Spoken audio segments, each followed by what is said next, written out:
Hey, good afternoon, Facebook world. I'm really excited. I want to go ahead and share this to a few places. So come on board here. I want to get you all in here because we are going to talk about, in my opinion, the most important thing that we do in network marketing. And I feel that this one thing will either make or break your business. It's the one. Hi, Tiffany. Love. I was actually just going to say hi to you in a second because I saw one of your posts and I wanted to reach out and say hi. I love you. This is the number one tool that either is never utilized, misused, or abused. And I'm going to teach you how to use it right. I'm going to teach you what the heck I'm talking about. If you're in direct sales network marketing, you're going to know what this is really quick, and you're going to say, help me, help me, help me, because most people don't do it right, or if they're doing it, a lot of the times they're not maximizing what we call the waiting room, the holding tank, the placement suite. I don't give a stinking crap where you're from. You all have experienced either yourself making these mistakes, your team members struggling. I've experienced team members completely hurting their check for the future because of moves they made in the beginning. So I really want to help you with this. I think it is the most important thing in all network marketing, and we don't talk about it enough, or we don't have enough training on it. I think you could train on this every month and you wouldn't have enough training. So I just wanted to hop in and say hi. I was going to wear my glasses today, but the light's in there, so I thought I looked cute with my glasses on. I'm going to keep them off. Awesome job last night. I watched a really good live with Ashley Stanley and Bryn Lang. So hello, both of you. You rocked it on an amazing training, amazing live. We even got to see Bryn's butt for a second, and that was cool. So we love lives. I am always telling people, just be you, be your authentic self, make mistakes. People love that, and so have fun with it. So everyone's hopping on here. If you think this waiting room topic, the placement suite, is something your team can get value from, I'm going to try to lay it out here really quick, short and sweet, and make it easy for you to understand. But I'm also going to explain something that I think is really, people are missing the boat with how they develop leadership and layered leadership, and why you really want to encourage, as you place people, you should tell them that they're placed, and they should be introduced to the people they're getting placed with, and they should be able to work together. It's called layered leadership. I'm going to explain how that works. I'm going to explain how you can do this the right way without pissing people off, because yes, people get pissed off. Raise your hand if you've ever been in direct sales and you did not know you were placed under somebody and you found out in a really bad way. Here's the deal. I know personally that if I found out I was placed and I found it right away, I would not have been upset, but I would have been excited. I might have felt like maybe I wasn't the better leader. That's a common thing to feel. So if you've ever felt like, well, I got placed or I was put with somebody, it means I'm not a good enough leader. That is not what that means. And it's not what that means. This is all about strategically building and putting people with people that work well together. So number one, I want you to, let's just get started. Hashtag live if you're coming on live. Hashtag replay if you're catching this replay. Please like and share. Yeah, Team No Pants. That was awesome, by the way. I want to talk to you about this. If you feel a little, if you have some butt hurt, if you have some hurt feelings because you've been placed or in the past have been placed, please, I want you to eliminate that right now. We all have to understand that sometimes we get placed in an area where that specific leader feels you may work better with someone else and with someone else. That doesn't mean you're giving them up. So one of the big things I want you to understand is when you place someone, if you know what I'm talking about, raise your hand, okay? If you guys understand this, if you're holding on with me, please raise your hand. I want you to know that this is easy and understandable. So you have a placement suite, you have a waiting room, whatever you call it, a holding tank. You usually get 30, 60, 90 days. I'm used to 60. So you have 60 days. And you decide you're going to move somebody, and I'm going to talk about how you begin. You don't decide on the last day of the month.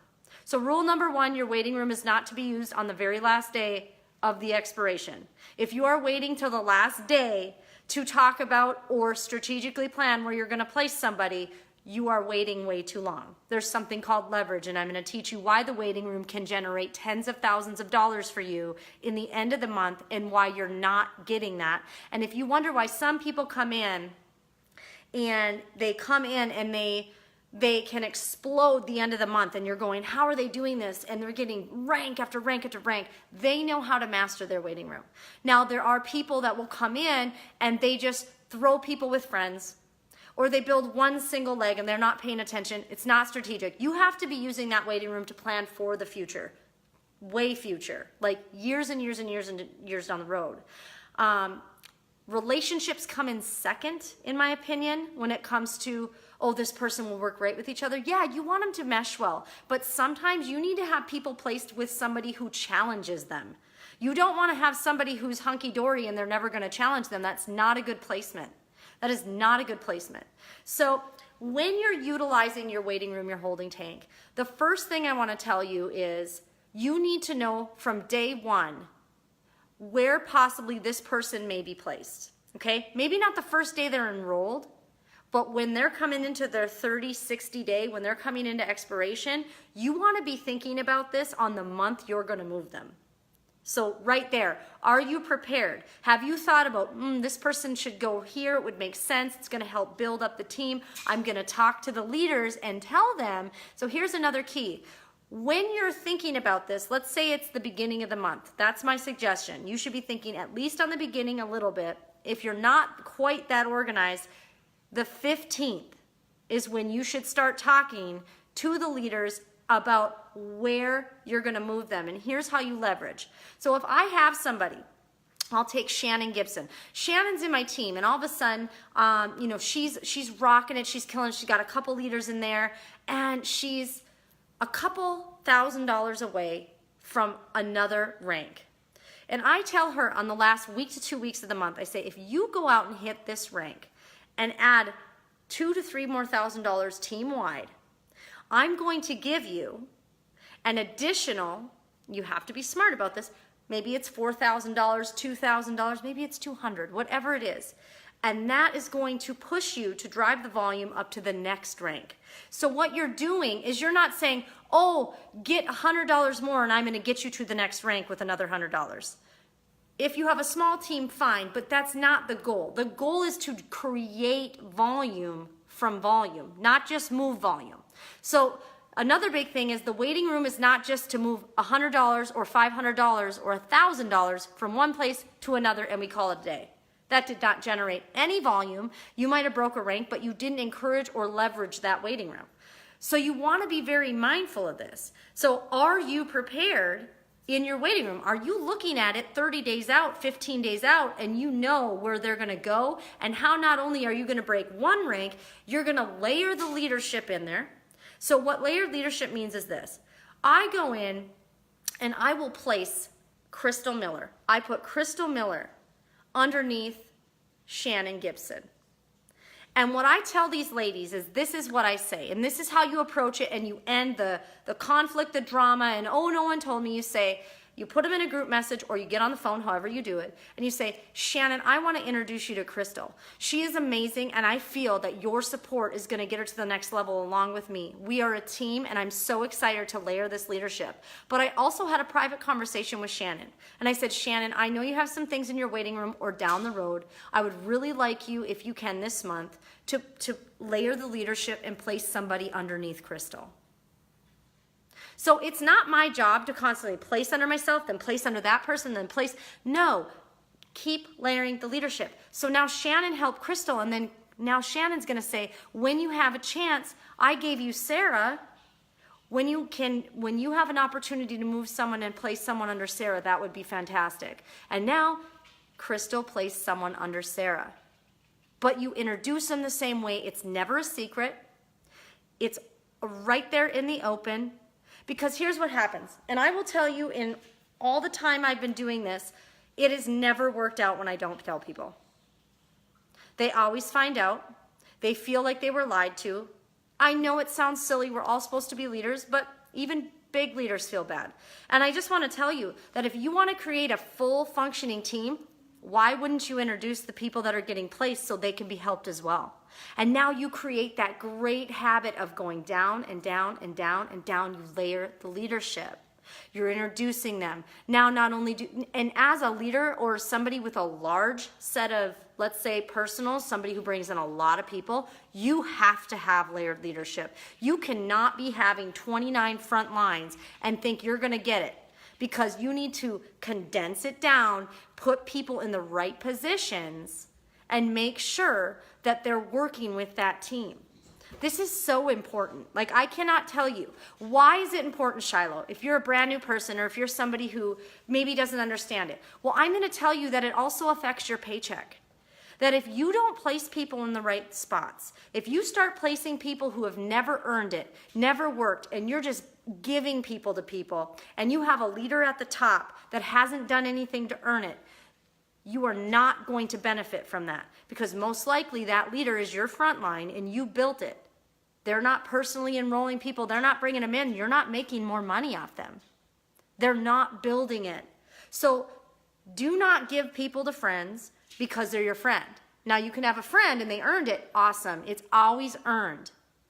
And encourage. And if you see somebody who maybe needs extra help, that's when you get them in with somebody who are like, hey, I'm good, but I think you might be better with what they need. Because I'm going to tell you right now, I'm not the best at everything, and I'm A-okay with that.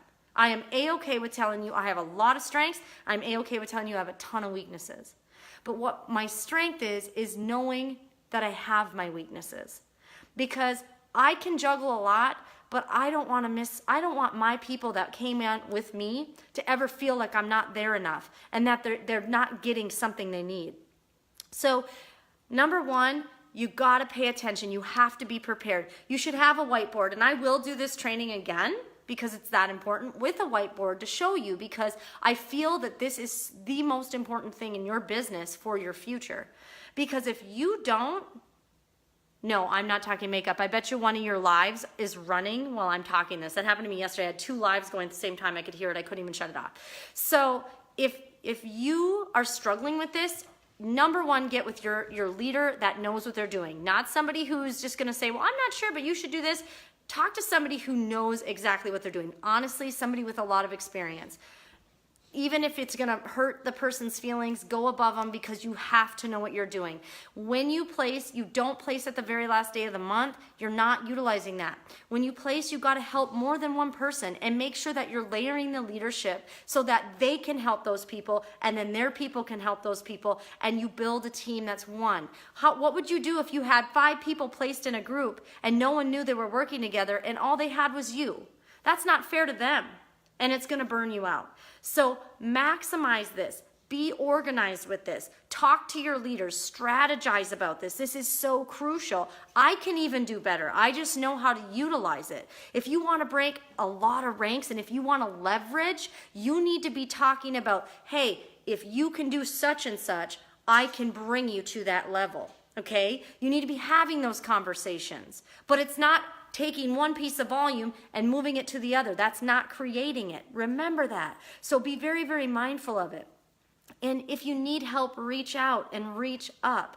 Never do it alone. And if your feelings are hurt, you got to get over it. Sometimes you're with a group that maybe you're going to bring that group up. Maybe your leadership is going to bring them up. So don't ever think because you're placed, you're not an asset. Actually, you're probably an asset to that team because they need your leadership. So change the mindset and understand that we do things for you and we make these decisions because we are doing it not only to help the entire business grow, but for your business to grow and flourish. We want you to win. Okay, so it is the end of the month. This was a short and sweet live. It's been on my heart, but I'm going to get a whiteboard out. We're going to do this again. And I just want to make sure if you need help, you need to reach out and ask. And you should have already been planning on where you're going to go. You don't do this at the end of the month, guys. You have to make sure you know where those moves are going to be and be strategic and where people are going to go. So have an awesome day. It's been like a hot minute since I've been on a live. I'm here. I'm back. I'm happy and ready and feel refreshed. You all are kicking butt and taking names. I know we personally, hundreds of thousands of dollars. Congratulations on a huge last 7 days, multiple hundreds of thousands, big rakes breaking, and a special secret promo that whoever is on this, if you go share and like, comment, private message me, I'm going to give you a special code for something secret starting tomorrow. So hit me up. Have an awesome end of the month wherever you're having an end of the month at. Love you all. Have a nice night.